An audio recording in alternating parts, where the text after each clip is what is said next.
नमस्कार विद्यार्थी मित्रांनो, ॲज फॉर सायन्स या यूट्यूब चॅनलमध्ये मी आपणा सर्वांचं खूप खूप स्वागत करते। आज आपण नवीन चॅप्टरला सुरुवात करूया, trigonometric function. Actually trigonometric function हे नाव असलं तरी पूर्ण चॅप्टरमध्ये आपण बघणार आहोत ते ट्रिग्नोमेट्रिक इक्वेशन्स।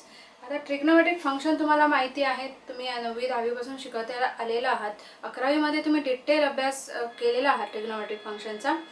आता ट्रिग्नोमेट्रिक इक्वेशन म्हणजे अशा इक्वेशन मध्ये ट्रिग्नोमेट्रिक फंक्शन आहे, त्या इक्वेशनला ट्रिग्नोमेट्रिक इक्वेशन असे म्हणतात। तर ट्रिग्नोमेट्रिक इक्वेशनकडे जायच्या पूर्वी आपण काही बेसिक जे आहे जे आपल्या व्हॅल्यूजचं टेबल आहे, जे आपल्याला फार इम्पॉर्टंट आहे या चॅप्टरमध्ये, ते आपण बघूया। आता युनिट सर्कल तुमच्या परिचयाचं आहे अगदी। याच्यामध्ये first quadrant plus plus, second quadrant minus plus, minus minus plus minus हे सगळं माहिती आहे। हा अँगल 0 असतो, π/2, पाय 3 π/2 हे पण सगळं माहिती आहे। त्याच्यानंतर कुठलाही पॉईंट ज्यावेळी आपण सर्कम्फरन्सवरचा घेतो त्यावेळी त्यातला फर्स्ट कोऑर्डिनेट जो असतो तो कॉस थिटा असतो, सेकंड कोऑर्डिनेट हा साइन थिटा असतो। कॉसशी रिलेटेड, साइनशी रिलेटेड। थिटा म्हणजे हा जो अँगल आहे तो अँटी क्लॉकवाईज डिरेक्शनमध्ये जो अँगल असतो तो म्हणजे आपला थिटा असतो। आता इथे बघा, हा कॉस हा साइन, हा कॉस हा साइन, हा कॉस हा साइन, हा कॉस हा साइन। म्हणजे इथे जर तुम्ही बघायला गेलात तर फर्स्ट क्वाड्रंट आणि सेकंड क्वाड्रंट मध्ये साइन जो आहे हा पॉझिटिव्ह आहे। फर्स्ट आणि सेकंड क्वाड्रंट मध्ये साइन पॉझिटिव्ह असतं, अगदी व्यवस्थित लक्ष द्या। थर्ड आणि फोर्थ क्वाड्रंट मध्ये साइन निगेटिव्ह असतो। बघा इथे बघा, फर्स्ट आणि सेकंड क्वाड्रंट मध्ये साइन पॉझिटिव्ह असतो, थर्ड आणि फोर्थ क्वाड्रंट मध्ये साइन निगेटिव्ह असतो। आता कॉसचं बघूया। आता इथे बघा, फर्स्ट अँड फोर्थ क्वाड्रंट मध्ये कॉस पॉझिटिव्ह असतो, सेकंड आणि फोर्थ मध्ये कॉस निगेटिव्ह असतो। हे सगळं तुम्हाला माहिती आहे, मी काय नवीन सांगत नाहीये, पण ह्या व्ह्यूने जरा बघा। फर्स्ट अँड फोर्थ क्वाड्रंट मध्ये कॉस पॉझिटिव्ह असतो, सेकंड आणि थर्ड मध्ये कॉस निगेटिव्ह असतो। आता इथे कॉस पॉझिटिव्ह असतो, साइन पॉझिटिव्ह असतो, त्यामुळे टॅन पॉझिटिव्ह असतो। इथे दोन्ही निगेटिव्ह असतात, त्यामुळे इथे टॅन पॉझिटिव्ह असतो। बघा, टॅन इथे पॉझिटिव्ह, इथे पॉझिटिव्ह, हे दोन अपोजिट साइड असल्यामुळे टॅन इथे निगेटिव्ह, टॅन इथे निगेटिव्ह। आता टॅन निगेटिव्ह त्यामुळे कॉट पण निगेटिव्ह, इथे टॅन पॉझिटिव्ह त्यामुळे कॉट पण पॉझिटिव्ह। इथे आता कॉस निगेटिव्ह असतो म्हणजे सेक निगेटिव्ह असतो, इथे दोन्ही निगेटिव्ह असतं म्हणजे ऑल फंक्शन्स नाही, साइन कॉस कोसेक सेक हे सगळे निगेटिव्ह असतात, फक्त टॅन आणि कॉट हा पॉझिटिव्ह असतो।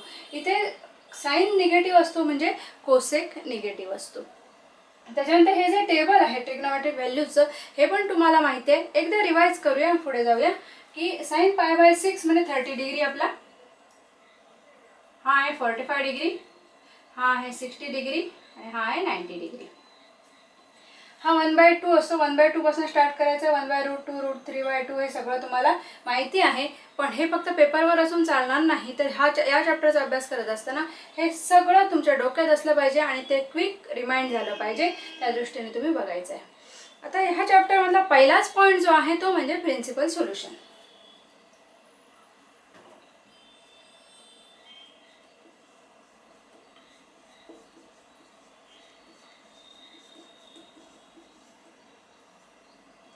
सोल्युशन्स म्हटलंय।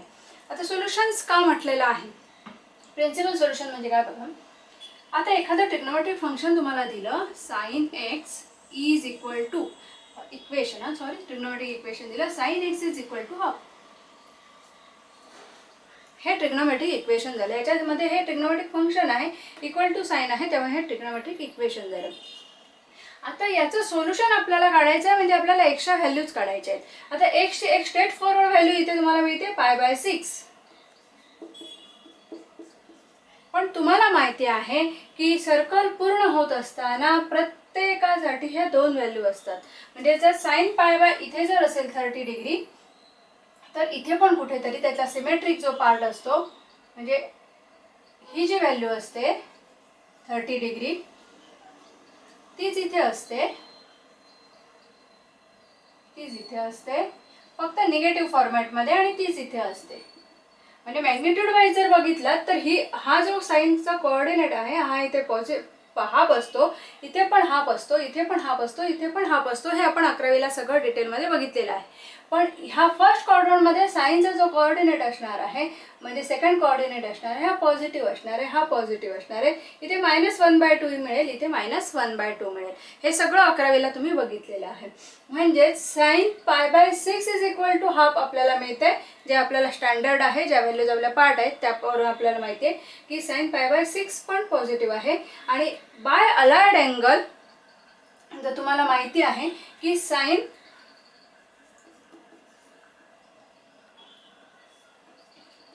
π - θ = sin θ. आठवतंय का बघा? अलाइड अँगल, उभी लाईन, आडवी लाईन असं सगळं मी शिकवलेलं होतं बघा. आडवी लाईन म्हणजे एक्स ॲक्सिस, उभी लाईन म्हणजे वाय ॲक्सिस. वाय ॲक्सिसला साईनचं कॉस, कॉसचं साईन होतं, टॅनचं कॉट, कॉटचं टॅन होतं. आणि जी आडवी लाईन आहे म्हणजे एक्स ॲक्सिस आहे तर एक्स ॲक्सिसला all trigonometric function remains as it is. आता त्याच्यामध्ये उभ्या लाईनला साईनचा कॉस, कॉसचं साईन होतं म्हणजे π/2 + θ किंवा π/2 - θ करत असताना sin π/2 + θ केला तर cos θ होणार आणि cos π/2 + θ केला तर sin θ होणार. आणि त्याचं जे साईन आहे, हे जे साईन कन्व्हेन्शन आहेत ही आपली, त्याच्यावरून आपण डिटरमाइन करतो. हे अगदी डिटेलमध्ये कितीतरी एक्झाम्पल तुम्ही याच्यावरची सोडवलेली आहात. आता तुम्हाला त्याच अलाइड अँगलवरनं हा फॉर्म्युला तुम्हाला आठवत असेल बघा. sin π - θ = sin θ. हे आपण कसं डिटरमाइन करत होतो, पाठ केलेले नव्हते आपण हे फॉर्म्युले. आता sin π - θ, पाय म्हणजे आपला अलॉंग एक्स ॲक्सिस आला, एक्स ॲक्सिसला function remain as it is, साईनचं साईन राहतं, थिटा ॲज इट इज. π - θ मग पुढचा थिटा येतो हे तुम्हाला माहीत आहे. आता सेकंड क्वाड्रंटमध्ये गेल्यानंतर साईन पॉझिटिव्ह आहे म्हणून हे पॉझिटिव्ह, याचं साईन पॉझिटिव्ह. आठवत आहे? हे सगळं डिटेलमध्ये झालेलं आहे. त्यामुळे साईन थिटा म्हणजेच आपल्याला इथे मिळते बघा sin of π/6 = ½ which imply x = π/6. हे एक सोल्युशन झालं. आणि बाय अलाइड अँगल काय मिळतं आपल्याला? sin of π - π/6 = sin of π/6. म्हणजे sin π/6 ची जी व्हॅल्यू आहे तीच व्हॅल्यू sin π - π/6 ला येणार. आता म्हणजेच कुठची? तर ही हा. म्हणजे आता हा हे किती होणार आहे तर हे 5π/6 होतं. sin 5π/6 = sin π/6 = ½. म्हणजेच इथे तुम्हाला एकशा 2 व्हॅल्यू मिळाल्या, π/6 and 5π/6. x = π/6 and 5π/6. आता दोनच व्हॅल्यू पॉझिटिव्ह मिळू शकतात आपल्याला. अशी साईनची ह्या उरलेल्या क्वाड्रंटमध्ये किंवा इतर कुठेही 360 डिग्रीमध्ये अजून एकही व्हॅल्यू मिळू शकत नाही की जी पॉझिटिव्ह आहे. कारण इथे गेल्यानंतर -1/2 मिळणार, इथे आल्यानंतर सुद्धा -1/2 मिळणार आहे जरी सिमेट्रिक तुम्ही बघितलात तरी.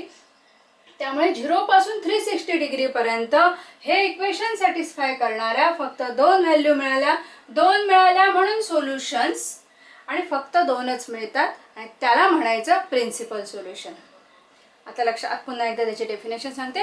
प्रिन्सिपल सोल्युशन काय तर ट्रिग्नोमेट्रिक फंक्शन दिल्यानंतर त्या एक्स, तो जो एक्स असेल तो सॅटिस्फाय करणारी 0 to 2π मधली व्हॅल्यू. तर ह्या व्हॅल्यू बघा,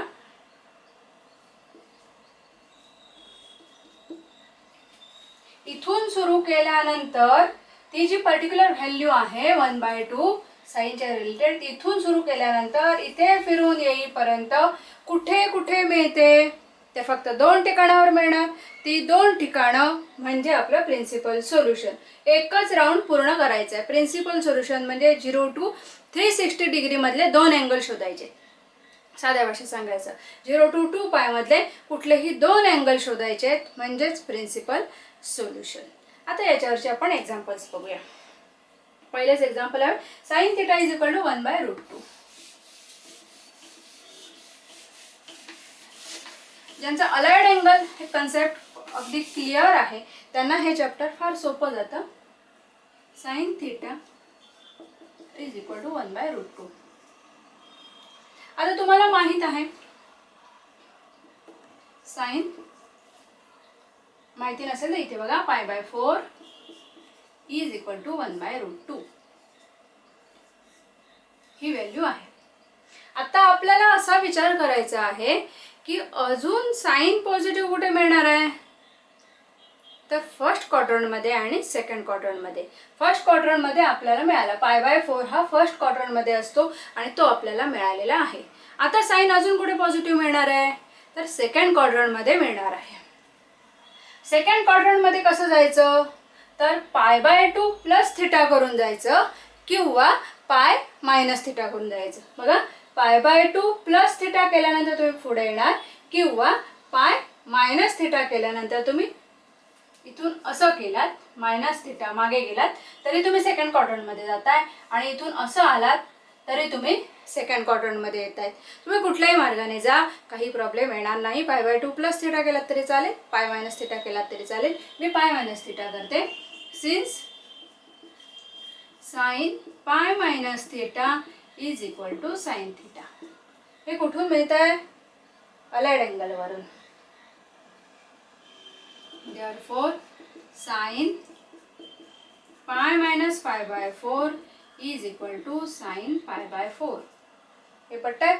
हा अलाइड अँगलचा फॉर्म्युला झाला की जो तुम्ही पाठ न करता लक्षात ठेवलेला आहे आणि त्याच्यावरनं थिटाच्या जागेवर π/4 ठेवला, कारण इथे आपल्याला बेसिक अँगल मिळालेला आहे π/4. आता π/4च का, तर ही व्हॅल्यू सॅटिस्फाय करणारा आपला सगळ्यात पहिला अँगल फर्स्ट क्वाड्रंटमधला अँगल कुठचा आहे, तर π/4 आहे. म्हणून आपल्या इथे थिटा आहे तो आहे π/4. आता म्हणजेच काय झालंय बघा, साइन ऑफ 3π/4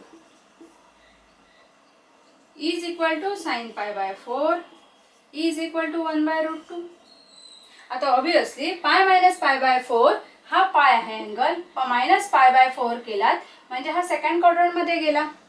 पहिला अँगल मिळाला π/4 जो फर्स्ट क्वाड्रंटमध्ये आहे, दुसरा अँगल आहे तो π/4 सेकंड क्वाड्रंटमध्ये गेलात. म्हणजे दोन अँगल आपल्याला मिळाले आणि दोन्ही अँगल हे 0 to 2π च्या बिटवीन आहेत. म्हणजे therefore principal solutions are x is equal to π/4 and x is equal to 3π/4. आणि हे लिहायला विसरायचं नाही.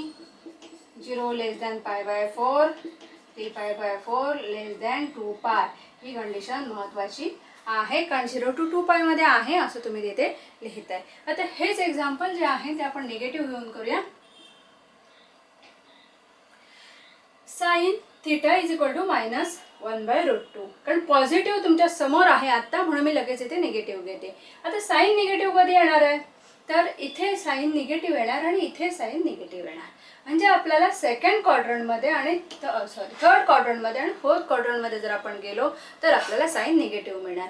आता सेकंड क्वाड्रंटमध्ये कसं, थर्ड क्वाड्रंटमध्ये कसं जायचं, तर π + थिटा करून जाऊ शकता किंवा 3π/2 - थिटा करून जाऊ शकता. आणि फोर्थ क्वाड्रंटमध्ये कसं जायचं, तर -थिटा तुम्ही म्हणू शकता की जो 2π - थिटा असतो, किंवा 3π/2 + थिटा करून तुम्ही जाऊ शकता. बघूया हे सॉल्व कसं करायचं ते बघूया.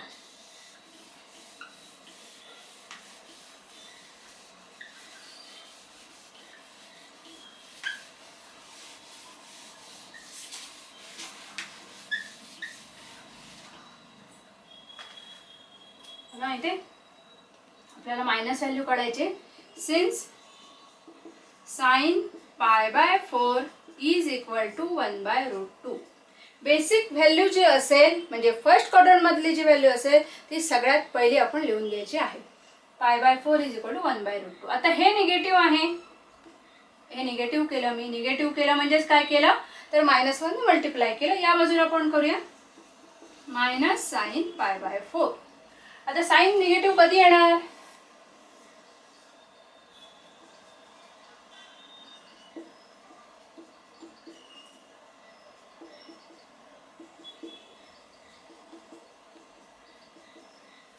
साइन निगेटिव्ह कधी येणार आहे, तर इथे निगेटिव्ह येणार आणि इथे निगेटिव्ह येणार. अँगल किती मिळाला, थिटा किती मिळाला, π/4 मिळाला. इथे कसं जायचं, एकेका क्वाड्रंटचा विचार करूया. इथे कसं जायचं, तर इथे since sine π + theta is equal to -sin theta. हा अलाइड अँगलचा फॉर्म्युला मी कसा आठवला, तर पाय प्लस थिटा. आता पाय म्हणजे आडव्या लाईनशी रिलेटेड आहे, एक्स ॲक्सिसशी रिलेटेड आहे, त्यामुळे sine remain as it is. साईनचं साईन राहिलं. आता साईन पाय प्लस थिटा केल्यामुळे थर्ड क्वाड्रंटमध्ये गेलो. थर्ड क्वाड्रंटमध्ये गेल्यानंतर साईनचं जे साईन आहे, चिन्ह जे आहे पाठीमागचं प्लस मायनसपैकी ते निगेटिव्ह आहे, त्यामुळे याला आलं निगेटिव्ह. 11वीचा पार्ट झाला. म्हणजे sine pi plus theta is equal to minus sine theta. म्हणजे तिथे आपल्याला काय मिळते, sine of pi plus theta किती मिळाला आहे, pi by 4 is equal to minus sine pi by 4 which is equal to minus 1/√2.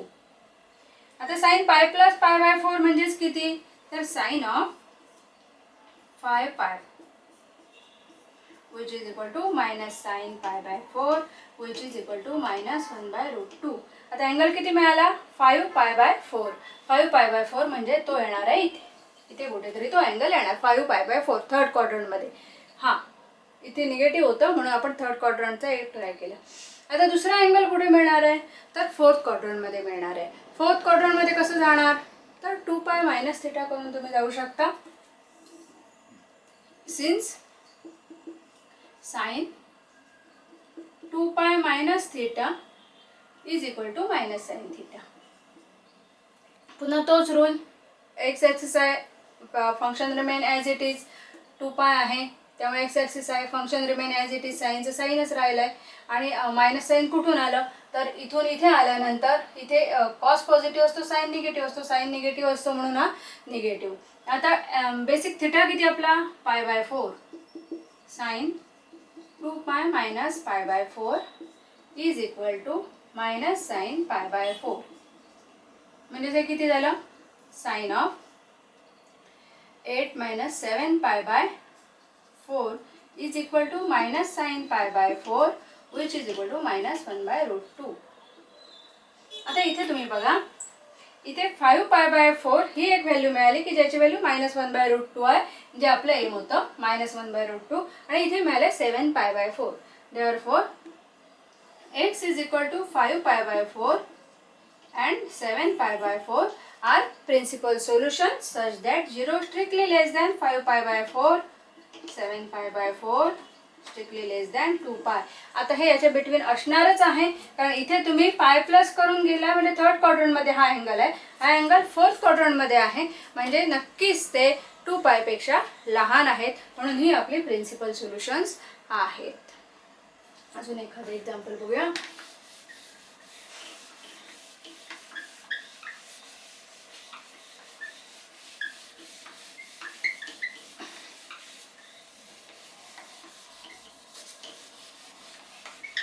सुरुवातीला हा पार्ट थोडा डिफिकल्ट वाटतो, पण एकदा तुम्हाला यायला लागल्यानंतर एकदम सोपा होऊन जातो. डिफिकल्ट का वाटतो, तर 11वीचा पार्ट जो अलाइड अँगलचा आहे तो तुम्ही जरा कॅज्युअली घेतलेला असतो.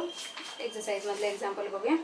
बरं, याच्यानंतरचा जो पार्ट आहे, जनरल सोल्युशनचा जो पार्ट आहे, तो यावर्षी तुमच्या सिलेबसमधनं कट केलेला आहे, त्यामुळे तो आपण आत्ताच्या ह्या लेक्चरच्या सिरीजमध्ये घेणार नाही आहोत. ज्यावेळी 12वीचा सिलेबस शिकून तुमचा पूर्ण होईल त्यावेळी जो जो सगळा पार्ट कट केलेला आहे तो मी सगळ्यात शेवटी घेईन. आधी सिलेबस पूर्ण करू, कारण हा सगळा पार्ट तुम्हाला ज्या ज्या तुम्ही कॉम्पिटेटिव्ह एक्झाम देणार आहात त्याला हे सगळं लागणार, तिथून तुमची कशातून सुटका होईल असं मला वाटत नाही. त्यामुळे मी ते सगळं घेणार आहे. फक्त हा जो तुम्हाला यावर्षी सिलेबस ठेवलेला आहे तो पूर्ण झाल्यानंतर ती लेक्चर्स आपण करूया.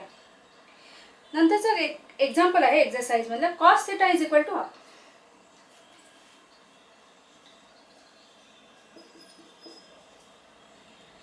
पुन्हा तोच विचार करायचा, काय कॉसची व्हॅल्यू हाफ कधी येते, तर इथे येते बघा, कुठे, पाय बाय 3 ला. Since cos pi by 3 is equal to half. इथे आपल्याला थिटा आपला फिक्स होतो. हे जे आपलं बेसिक जे टेबल आहे ट्रिग्नोमेट्रिक व्हॅल्यूचं, त्याच्यावरनं आपण थिटा फिक्स करू शकतो. जो इथे थिटा म्हटलेला असतो, अल्फा म्हटलेला असतो, तो तिथे आपण फिक्स करू शकतो. तो किती झाला, पाय बाय 3. एक सोल्युशन आपल्याला मिळालं. आता आपल्याला दुसरं सोल्युशन मिळवायचं आहे.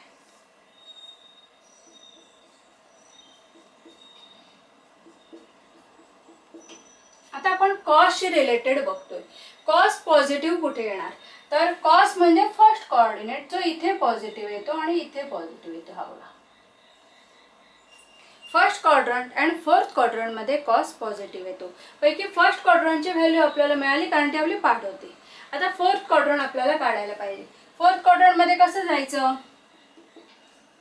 सिन्स कॉस 2 पाय इथून मागे जाते मी, हा आहे आपला 2 पाय, इथून मायनस केल्यानंतर आपण फोर्थ क्वाड्रंटमध्ये येणार 2 pi minus theta is equal to cos theta. हा अलाइड अँगलचा फॉर्म्युला जो आपण लक्षात ठेवलेला आहे, पाठ केलेला नाही. कॉस राहिलं अलॉंग एक्स ॲक्सिस आहे किंवा आडवी लाईन आहे, त्यामुळे फंक्शनमध्ये चेंज नाही.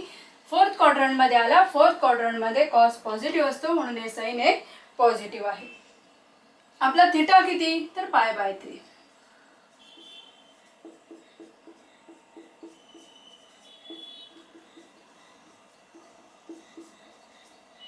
आलं लक्षात. काय केलं ते, पहिला थीटा मिळवला कुठून, या टेबलवरून, जे बेसिक आपलं ट्रिग्नोमेट्रिक व्हॅल्यूचं जे टेबल आहे त्याच्यावरून आपण थीटा मिळवला. नंतर अलाइड अँगलचा फॉर्म्युला वापरला आणि त्याच्यानंतर कशाला वापरला अलाइड अँगलचा फॉर्म्युला, तर सेकंड व्हॅल्यू शोधण्यासाठी. 2 पाय मायनस 3 म्हणजे किती झालं बघा, हे cos of 6 - 1 5 π/3 is equal to cos π/3. हे मी काय करते, सिंपल सबट्रॅक्शन करते, हा मोठं काही करत नाही. Which is equal to half, म्हणजे आपल्याला दोन व्हॅल्यू मिळाल्या 5 π/3 आणि π/3 which is equal to half. Half आपल्याला काढायला सांगितलेलं होतं. Therefore x is equal to 5 π/3 and half are principal solutions such that 0 strictly less than, पहिला हा लिहिते मी, स्ट्रिक्टली लेस दॅन 2 पाय. अशा पद्धतीने ही सगळी प्रिन्सिपल सोल्युशन्स काढायची आहे. जसजशी तुम्ही प्रॅक्टिस कराल तसतसं तुम्हाला ते सगळं पटापट सगळं येत जाणार. दोनच क्वेश्चन आहेत आता एक्झरसाइजमध्ये, एक्झरसाइज 3.1 मध्ये, कारण पुढचं सगळं जे आहे हे जनरल सोल्युशनचे एक्झाम्पल आहेत, जी यावर्षी तुमच्या सिलेबसमधनं कट केलेले आहेत. म्हणजे बोर्डच्या एक्झामला ही एक्झाम्पल तुम्हाला विचारली जाणार नाहीत, पण कॉम्पिटिटिव्ह एक्झामला मात्र विचारली जातील.